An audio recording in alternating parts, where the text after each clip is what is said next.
Welcome to the Rex Andrews Show. Glad to have you with us. If you are a first-time listener, welcome to the program. Glad to have you. Glad to have you in the conversation, and great to be a part of your day today. We ask you to do a couple of things as a new listener. Number one, subscribe so you can get the updates. Number two, we ask you to stop by the Rex Andrews website, so rexandrewshow.com. The reason we ask you to do that is out on the show website, we have biographies and information about all of our guests. When we interview somebody, we try our best to cover lots of things, but it's rarely enough. So you stop by the show website to anybody that we've interviewed, and you can get their information, links to their social media websites, and etc. So please stop by. We also have one last request, if you may. And we're not afraid to beg. I'm not afraid to be bashful to be begging. In fact, I've got a caller on today, so I'm a well-dressed beggar. So if you like what we're doing, please give us those 5-star ratings. It helps us with placement in the app stores.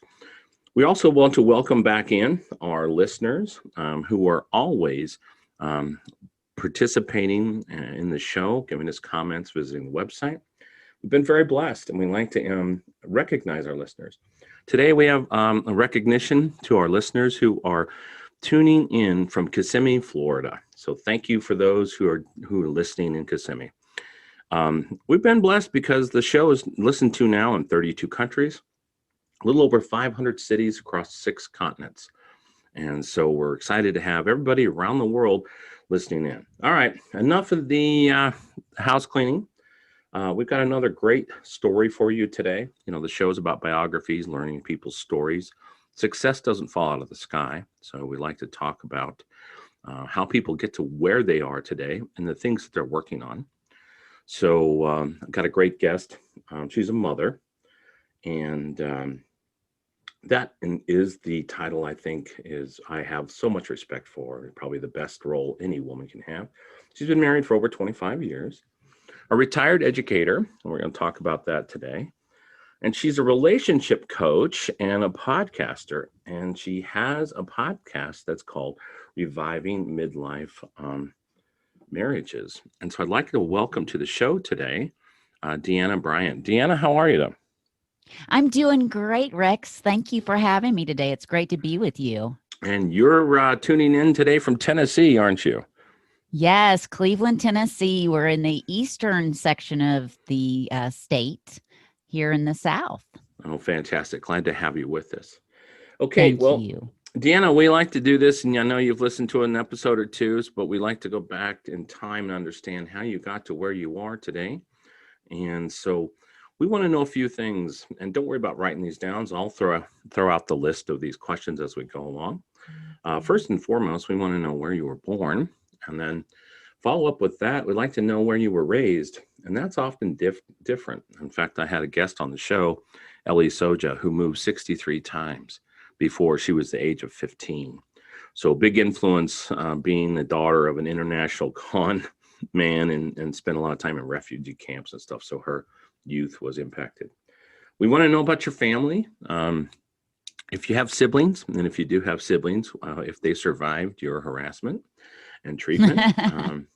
We'd like to know about your parents. Parental influence is huge.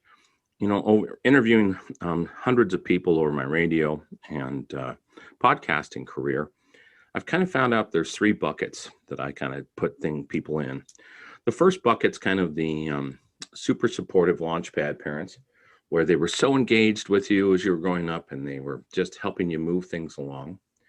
Then there's the middle bucket, which I call the non-participatory parents. Yes, of course, they loved their kids, but they were so busy eking out a living that they didn't have as much time, energy, and efforts to be able to be fully engaged in their kids' lives. And then the last one I call the struggle bucket.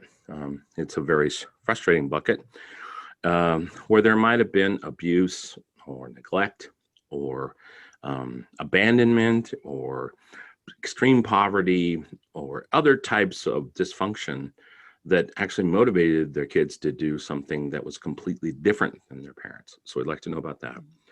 And knowing about your parents, we'd like to know what their occupations were growing up. Mm-hmm. So that way we can understand what your what were your guidelines in your environments. Then we want to hopscotch around, look at some of the things you did as a kid when you weren't in school, your interests and things you wanted to do. So whether it was sports, computers, dance, theater, reading, shoplifting. Don't laugh. I actually had a guest who was on the show, Larry Cole, by the age of 15, was a car thief. And so that was a little different influences he had. And then we'll hop around, look at some of your education and things that you did and career pivot points and family, and then just talk about what you're up to today. And then I'm really excited to talk about your podcast and what you teach and talk about and reviving midlife marriages. I think that's something that is a huge need in the marketplace. So if you could, Deanna, can you take us back to where you were born? Yes, I was born in Southwest Florida, in Fort Myers, Florida. My dad was a Church of God minister. Okay.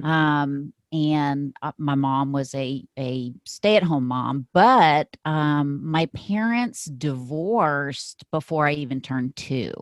So I Wow. have no recollection of my father actually living in the home with us. It was a very contentious divorce, and there was angst between my parents until my father's death several years ago. So it was always very contentious and a divide in our family. Because of the rules back then in the Church of God, my dad could no longer be a minister. Okay. So he became a chaplain, and did that until his retirement. So my parents, I probably fit into that middle bucket. Okay. Um, we didn't ever have any physical abuse, but I have 2 older brothers, Okay. and our parents were neglectful, and I call it kind of covert abuse when they're neglectful. They don't really pay attention to what's going on with the kids. The emotional needs of the children are just simply not met. I don't have any recollection of my parents ever asking me if I had homework, or can I help you with homework, or are you doing okay? I mean, it was basically, you go play with your friends, tell us, with my mom, because I lived with my mom. I only saw my dad every other weekend. It was basically, let me know where you're going, be home before the street lights come on. Right. And back then it was a safer world. So Sure. so we did that. We ran the neighborhood until the street lights came on. Um, my parents, their pursuit wasn't necessarily a professional pursuit. My parents, especially my mom, was always looking for Prince Charming. So she did a lot of dating. Right now, I'm 52 years old. My mom is on her 4th marriage. Hmm. My dad settled with the same woman on the 3rd marriage. So my growing up, my brothers and I growing up, dealt with a lot of different step parents, a lot of people coming in and out of our lives, and it was very difficult. My first stepfather was not, he was physically abusive to my mom. Um, and he was very dictatorial in our home, so there was a lot of fear going on there. So Hmm. I remember growing up being very afraid. Um, my dad might show up to pick us up on the weekends, might not, so you never knew. So Mm. there was a lot of fear, even though there was an abandonment around my dad.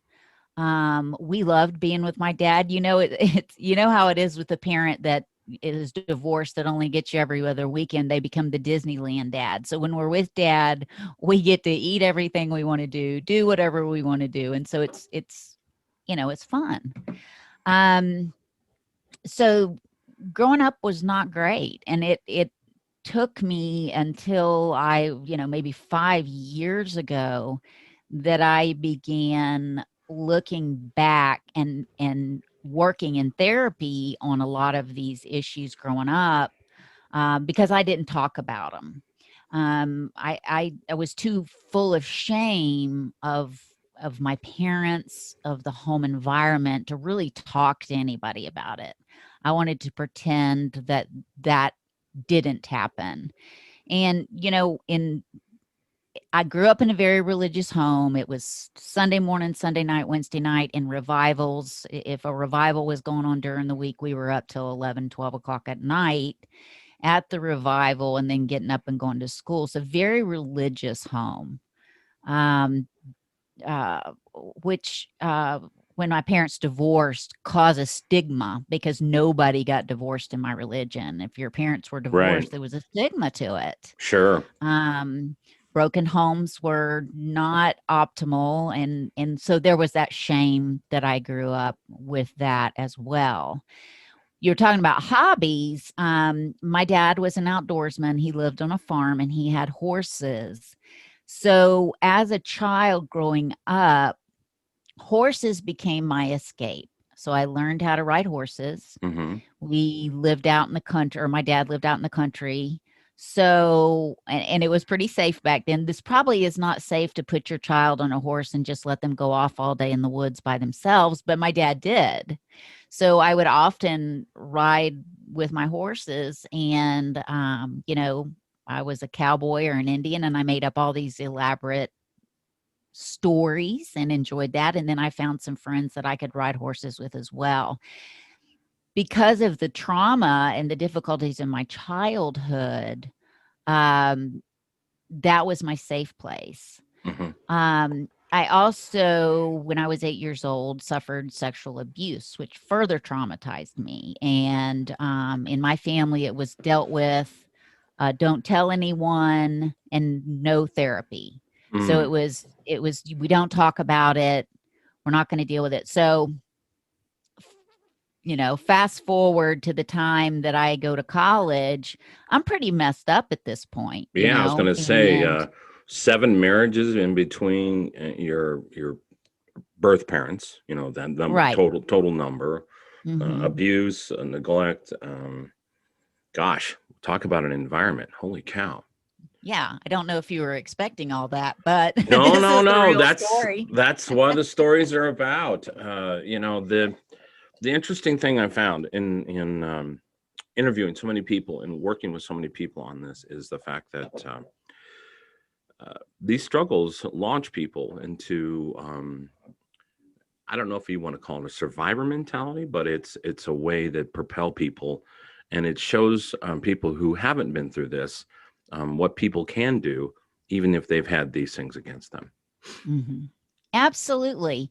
And, when I look back at myself today, I mean, back then I felt weak, I felt damaged, but today, because of the work I have done and to get where I am today, I look back and think, man, I was strong. I was a survivor. I Hmm. got through that and still did a lot of important things in my life in spite of the baggage I was carrying, because I was Hmm. really carrying a heavy load. Right. Um, so, um, college, I went to a 2-year college. My dad married for the last time when I was 18.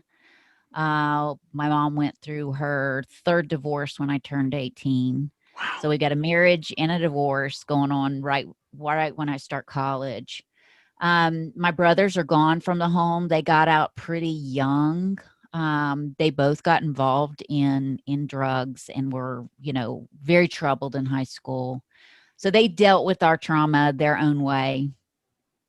So I finished my 2-year degree, and then I went to the Church of God school here in Cleveland, Tennessee, Lee University. Hmm. And I finished there. I was very involved there. I kind of came into my own, developed an identity outside of my parents, outside of the trauma.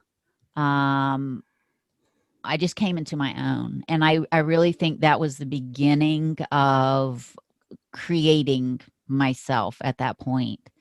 Um, I met my husband when I was 25. Okay.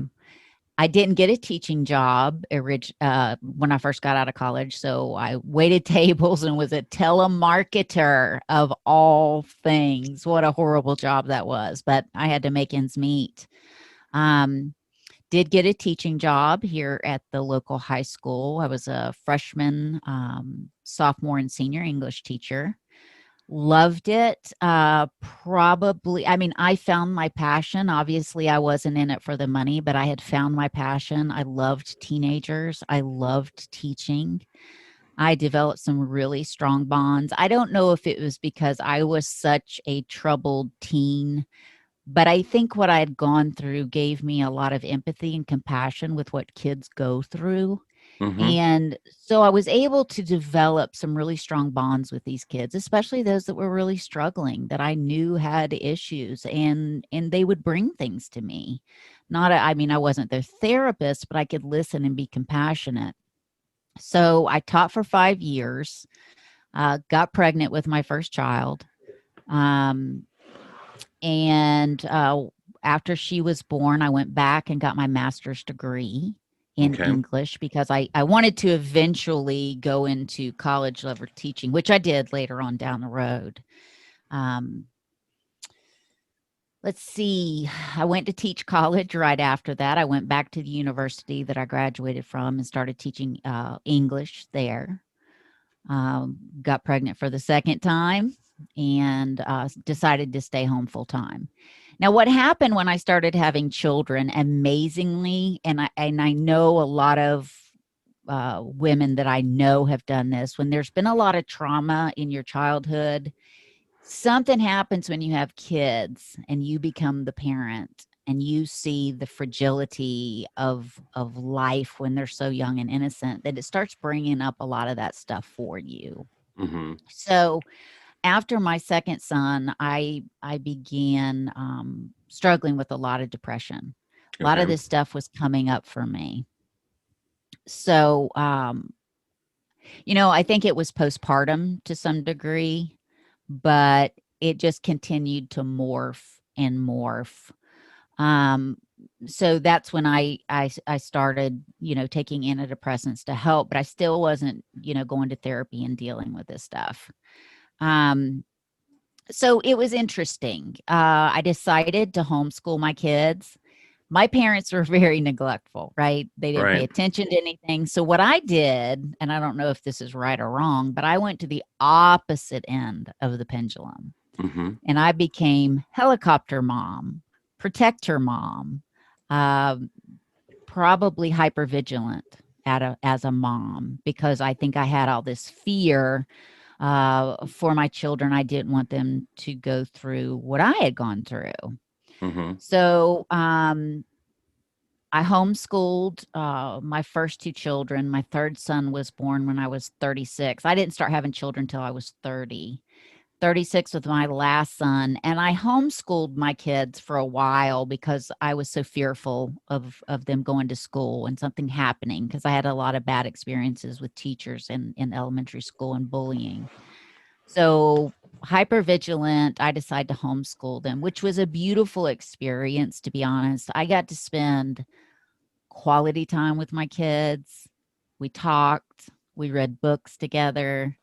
I taught my kids how to read, how to do math, and it was a beautiful experience for me. And I wouldn't trade those years for anything. But when you're suffering from depression and trying to do that at the same time, the stress is really high.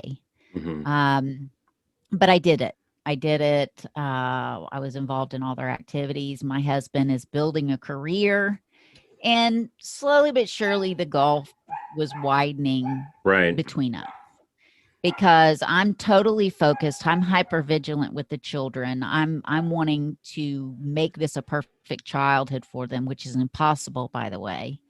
I'm trying to make this beautiful childhood for them, and I don't really have time for my husband. I'm just focused on the kids. Ah. So, he was a fantastic father. When he came home for work, he was present. Um, he was involved with the children's lives, present for everything. I was very fortunate that I married someone very different than my dad. I really do feel like I'm fortunate because we have a tendency to repeat in our Sure. lives what we come from. Right. So I felt very grateful that I chose somebody very different. Um, so my husband and I really kind of grow apart. We raise these children. Um, in high school, my daughter was diagnosed with bipolar disorder Okay. and began having manic episodes, hallucinations, highs and lows. And what she began to do was use drugs um, to deal with this, which was devastating to me. Um, I had this idea that if I did everything perfectly as a mother, which isn't possible, but this is the dream I had. If I did everything perfectly as a mother, that my kids would not get involved in all these terrible things. But everything I did could not prevent a young adult, or not even a young adult, but a teenager from making choices. And I think that's a mistake parents make, that somehow or another their kids will not do these things if they do everything right. My daughter had choices, and because she was bipolar, she started using drugs. um, in her 10th grade or ninth grade year, she went to school, and she got in with the wrong crowd and started using drugs.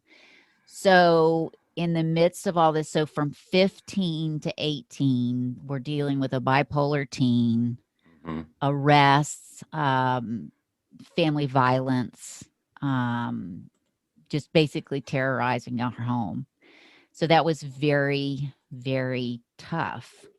Um, at this point, our focus is all on our daughter.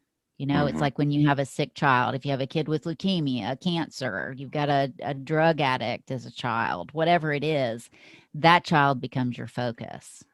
So I have two younger boys, and they kind of got put on the back burner, honestly. And as we're facing this difficulty with my child, we couldn't get her treated for her bipolar because she wouldn't stop doing drugs. We sent her off to places for her Hmm. drug abuse, always came back and repeated the same pattern. Um, at at 18 again, and this is causing my husband and I still to be so focused on outside issues. We're not paying attention to our marriage either.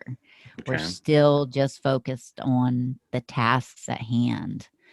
um at 18, we make our daughter leave the home.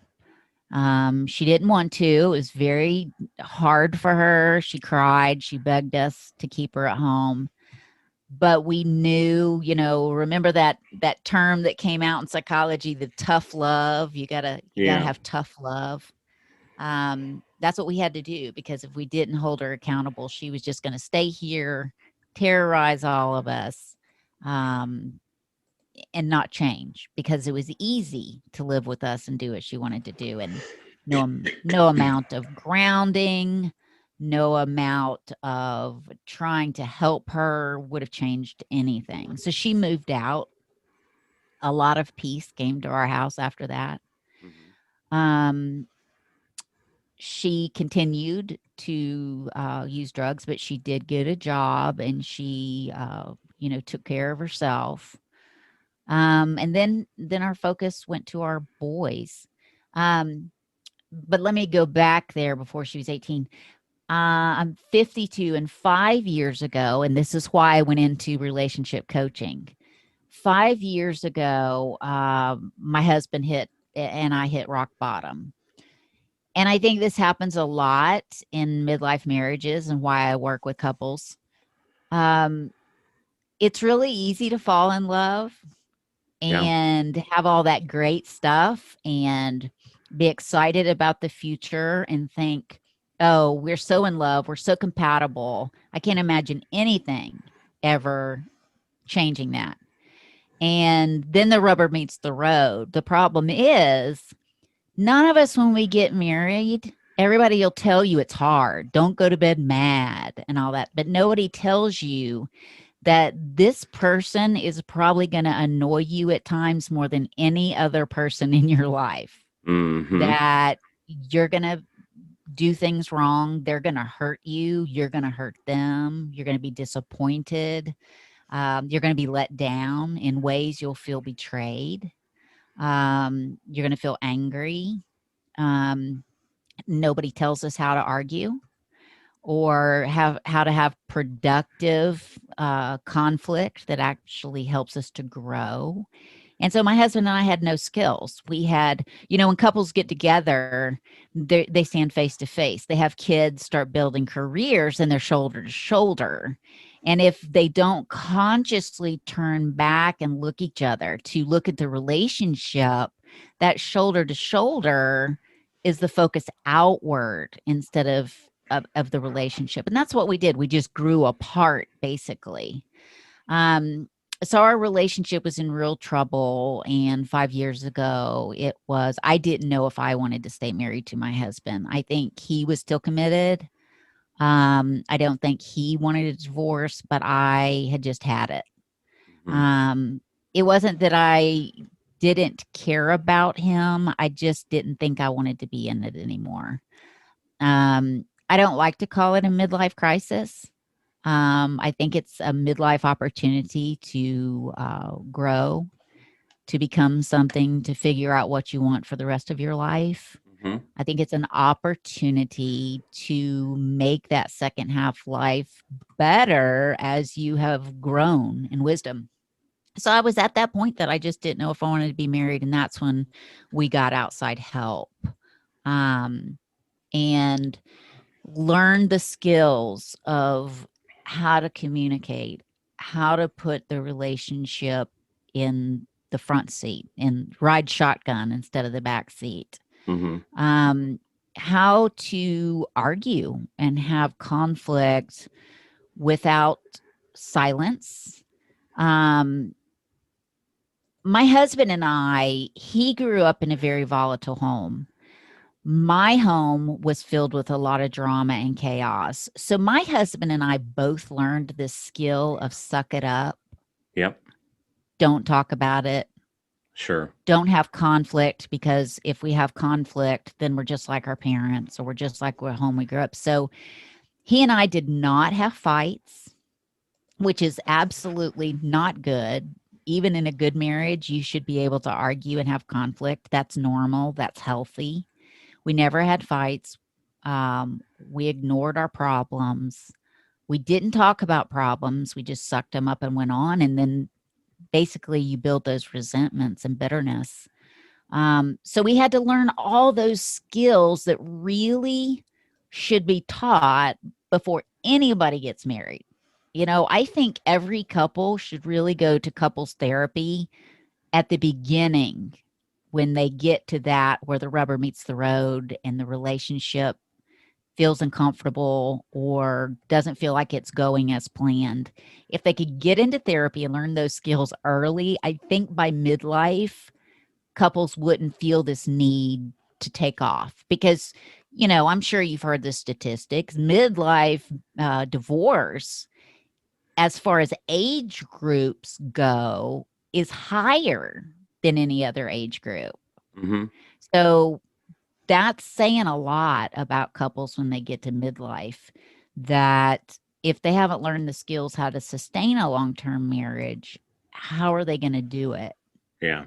So, question for you. Going back and looking through your story, did you, it's obviously to me in listening to this, you had I don't know if it was a mission or you were driven to be different than your parents. But was this something that you and your husband talked about a lot back when you first got married? That, hey, I'm not going to be anything like what they were like. Mhm. Amazingly, my husband and I didn't really tell each other much of our background. I knew his dad was very much a dictator in their home. Okay. I knew his mom was very passive. Um, my husband became an alcoholic and then got sober when he was 27. He's been sober for over 30 years now. Um, I knew those things, but the details of his life, those family of origin stories that I think is so important for couples to share. Because I think when couples share their family of origin stories, the details of their growing up, they can understand each other better. Mm-hmm. If I had known more about my husband's story, I think I would have understood some of his behaviors. I think if I had shared with him all my family of origin stories, he could have understood better my problems.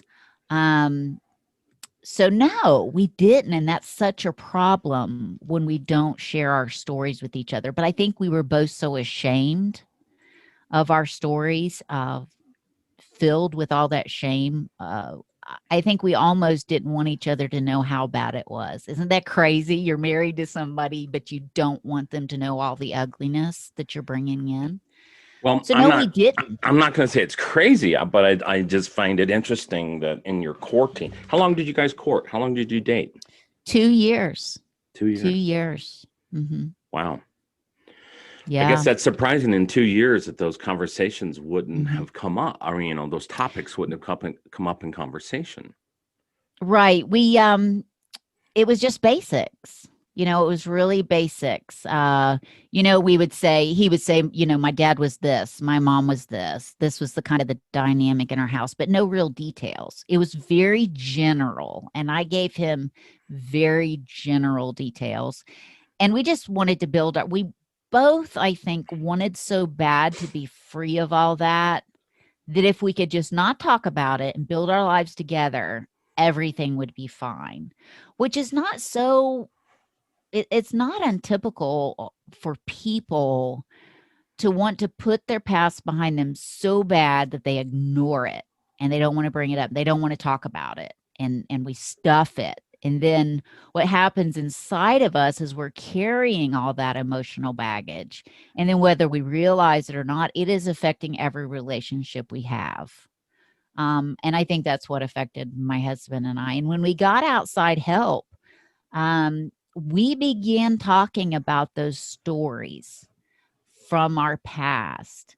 And I think once we did that, we began to understand why each of us behaved the way we behaved, why there was this lack of intimacy in the relationship. We were we worked well together. Mm-hmm. We got things done. We raised our kids. We were great partners, but we weren't great at real solid intimacy. So we got outside help, but also what happened is individually we began going to our own therapist to deal with a lot of these past hurts. So basically, here we are. My husband is in his 50s. I'm in my late 40s. And we are finally dealing with the past, which I believe that you have to deal with the past or it will come back and bite you in the butt somewhere along the line.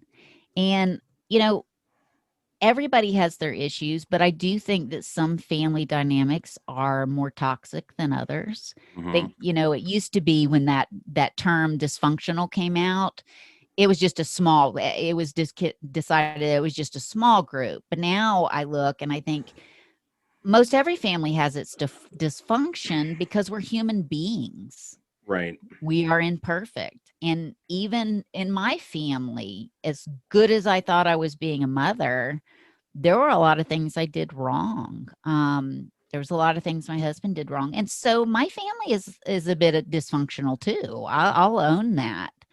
Um, and I believe a healthy marriage, a healthy family is only as healthy as the individuals are healthy. Each individual is healthy in the relationship.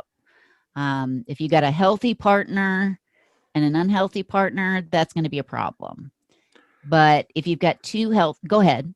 So looking back, would you say that, look, knowing what you know now, would you say, looking back, that you really didn't even start from a healthy base? The fact that you guys really didn't talk about family issues, because, any relationship you go into, you all have baggage. Everybody has baggage. There's nobody that is Right. living in a Cinderella world. And so, Right. do you feel as if you weren't even healthy from the start? Absolutely. I really don't. I think both my husband and I came from such trauma and such covert abuse that neither of us came to the relationship healthy. Right. And I'll tell you why I know that's true. Once we both started going to therapy for our family of origin stories, once we both got the help we needed in our marriage, it changed the trajectory of our lives. So, yes, looking back, I know we couldn't have been healthy because now I see the difference. What happened to us 5 years ago in beginning this process of healing, of growing closer, of rebuilding the relationship, this is healthy. I know this is healthy. There's a difference. So, yes, when I look back, I didn't think we were unhealthy. I didn't think I was unhealthy. I thought I was doing great, because I was achieving things, you Mm-hmm. know? As long as I can achieve things, I'm okay. This stuff doesn't get to me. But it's all that internal stuff that is still there, that if you don't exercise it, it's going to sit with you. You got to get rid of the junk and get rid of that baggage that's so heavy to carry. So, yes, I know the difference. That was unhealthy. 5 years into this new type of living, Right. much healthier, totally different, totally different. Um, when you look back, we have to take ownership of certain things that we're involved with. When you look back over time, were there things that you understand now that you should have taken more ownership of?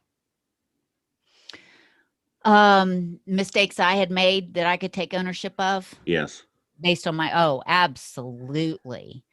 Um, the things I can take ownership of, is definitely, you know, it, you can do one of two things when you have children. And my children really opened up a lot of seeing that I was unhealthy. They really did. Um, you do one of two things. You either replicate the home you lived in, or you swing to the opposite end of the pendulum. Right. But the opposite end of the pendulum is no more healthy. It's just Right. the other extreme. You have to find that middle ground. I didn't find that middle ground. I didn't know what that middle ground was. I just went to the opposite end of the pendulum. So I micromanaged my kids. I pushed them, to be all of these things. I mean, my daughter played the violin. My sons played the piano. They were involved in sports. My daughter was an equestrian. I was tough on them in school. So I'm pushing them, thinking I'm giving them all these great opportunities, thinking I'm going to be super mom. I'm going to do everything the opposite. And I overwhelmed my kids. Um, they really felt a lot of high expectations and a lot of stress. And um, my sons don't feel that as quite as much as my daughter, but she was their firstborn. Yeah. She was kind of the prodigy, so we pushed her a lot more, thinking that that's what we needed to do. But I overprotected them. I was very controlling about the friends they could have. I rarely let them spend the night at houses because I was so afraid they would get sexually abused. Mm-hmm. So you can see how my past Sure. Yeah. now And is yeah. So, it's shaping it. question for you on that then. Was the sexual abuse in your life, was it repetitive? It was one or two incidents? What did that look like? No, it actually, I was 8, so I'll be honest, the time frame is how long it lasted is very sketchy to me. Okay. Um, but yes, it was repeated. It was by a family member. Okay. So yes, it happened quite a bit, and finally I told the secret. I told my mom. And that's when I was told, don't tell anybody. And after I told her, we never talked about it. The next day we didn't talk about it. We never talked about it. It was just pushed under the rug and never talked about again. Um, and that affected me. Yeah, I can imagine. So, tell me a little bit about the journey when you were deciding, oh my goodness, we're going to try to either blow this up or save it. Mhm. Um, I didn't know that I wanted to, but my husband said, we have been married 20 years, Mhm. been together 22. We still had an 11-year-old and 2 teenagers. Um, and basically, he said, let's give this a chance. Let's don't throw away 22 years of marriage and implode this family. Let's please give it a chance and go to therapy. And that's usually the women that do that. I mean, Yeah.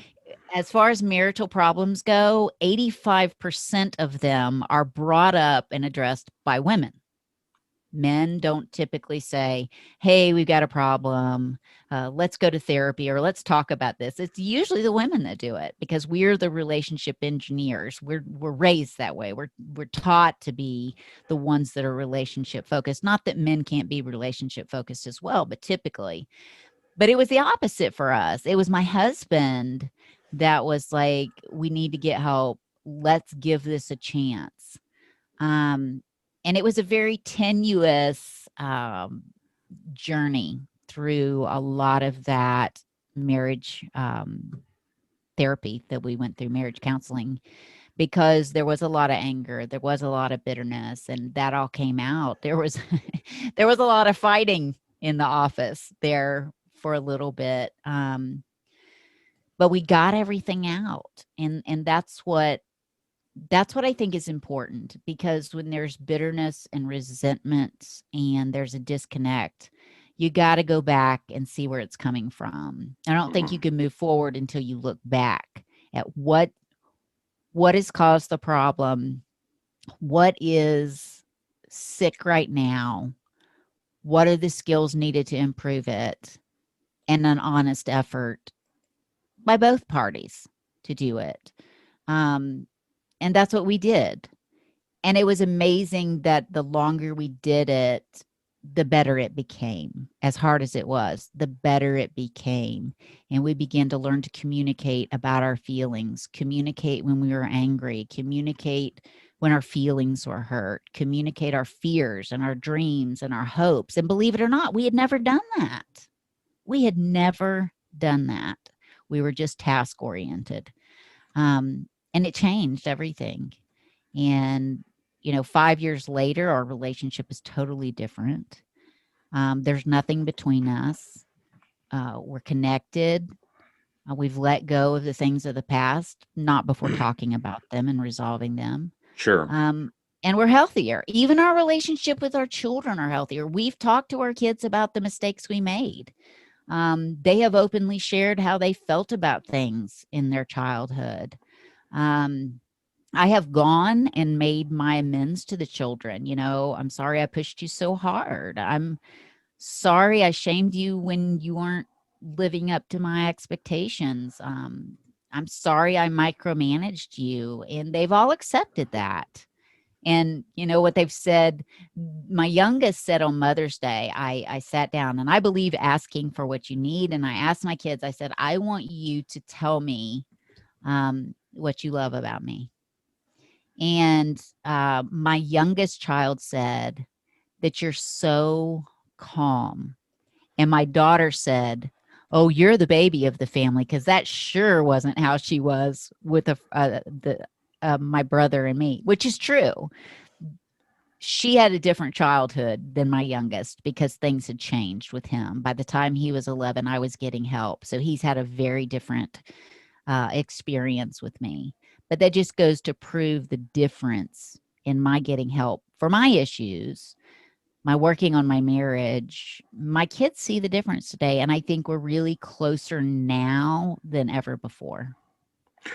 Do did you take your kids through therapy then also too, or was it My oldest two did go to therapy. We did family therapy as well. okay? That was where they started sharing some of how they felt, what was going on, um, how they saw their childhood growing up. I don't think they saw it as all bad because we were engaged parents. We played with them. We were there for them. 100% of our time was spent on the kids. I mean, at the expense of our relationship, but 100%, we gave 100% to the kids. But like I said, we were on the opposite end of the pendulum and overwhelmed them. But we were present for our kids. And I think they have been gracious and will look back on their childhood and able to decipher this was really good in our lives. This these were the problems, but they choose today because we've asked forgiveness of our kids. And I think that is so important to Mm-hmm. tell your kids, I've not been a perfect parent, and I apologize for this, and I'm sorry that this happened. Um and this is something else we did. We talked to our kids, only our older kids. We have now talked to my 16-year-old too. But my older kids, we talked to them about what our childhood was like. Um, and even they said, well, I get why you guys were the way you were. It makes sense. My oldest two children know that I've been sexually abused. I've given no names. I give no details, but I thought it was important for them to know.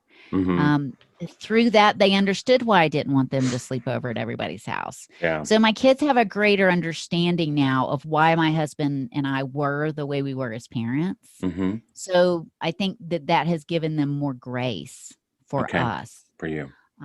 which makes sense, really. But it's been a healing process. Our individual healing has also healed our family. Okay. And I think that's so important. The healthier we got, the healthier our family got.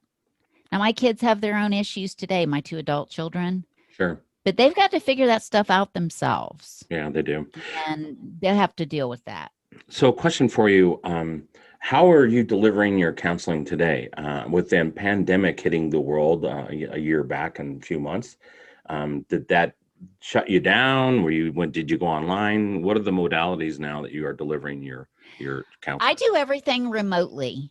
Okay. So the pandemic really didn't change things for me. I don't have an office. I mean, I have an office in my home that gives me privacy, but I don't see patients one on one. Okay. I could do Zoom meetings face to Hmm. face. Hmm. I've done telephone meetings, but no, the pandemic didn't really change for me. But it's funny that the pandemic brought up a lot of problems in marriages Yeah. that were easily put to the side when they were going and doing their own thing. But now we're home together.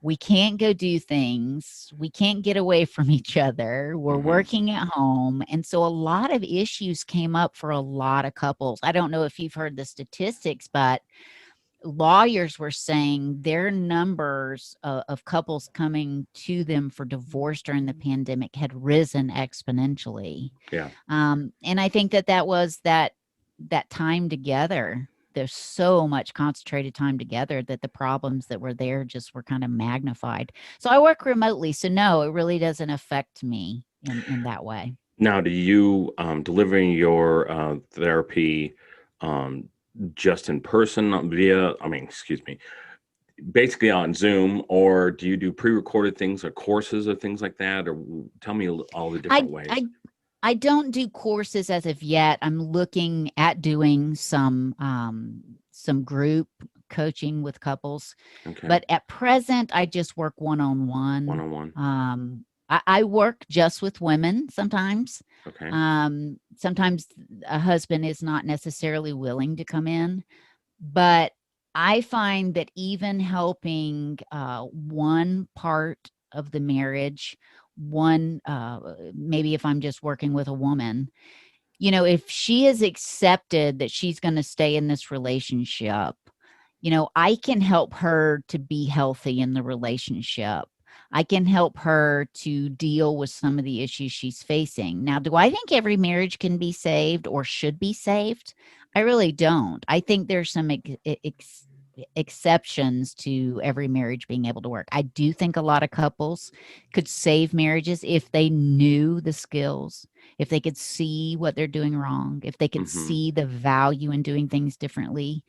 But you may have somebody in the relationship that just doesn't want to get on board, that is resistant. That's up to that partner to decide, can I live with this? Can I take care of myself?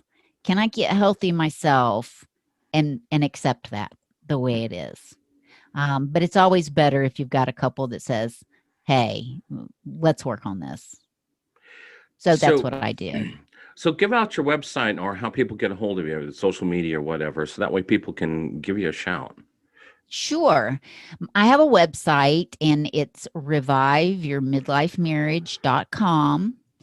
You can find my podcast on any of your favorite podcast apps, and it is Revive Your Midlife Marriage Podcast. It comes out every Tuesday, Okay. and I cover every topic imaginable about marriage. So each week, I don't have a very long podcast. I just give 10, 15 minutes, and I give you tips, tricks, ways to deal with things. So you can go there. I have Instagram, and that's Revive Your Midlife Marriage.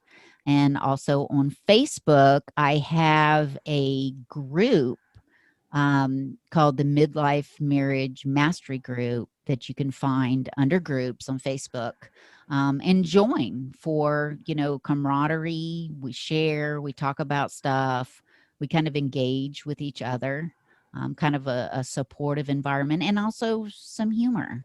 So those are some of the ways you can find me.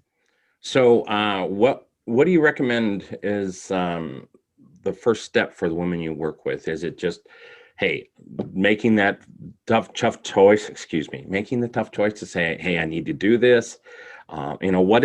What's usually that pivot point that makes people say, okay, it's time to take the next step?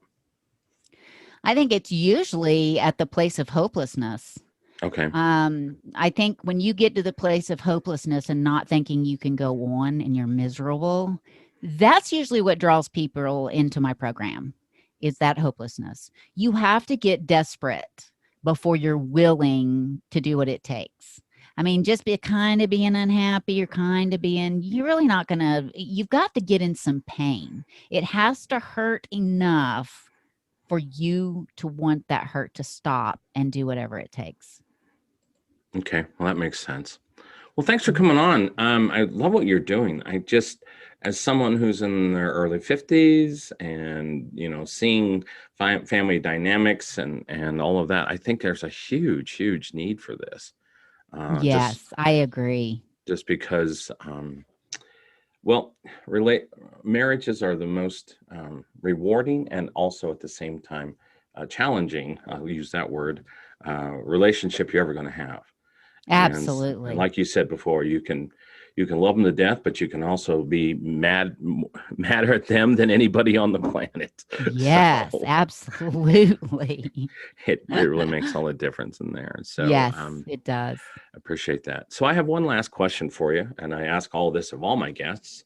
There's a concept called a bucket list, and then Mhm. you've been very transparent and shared your whole story and vulnerabilities of your abuse and sexual abuse and all these things. So Mhm. we want to do something a little less heavy, a little lighthearted. So the concept of bucket list, it's something that we all want to do before, or the things we want to do before our time is done.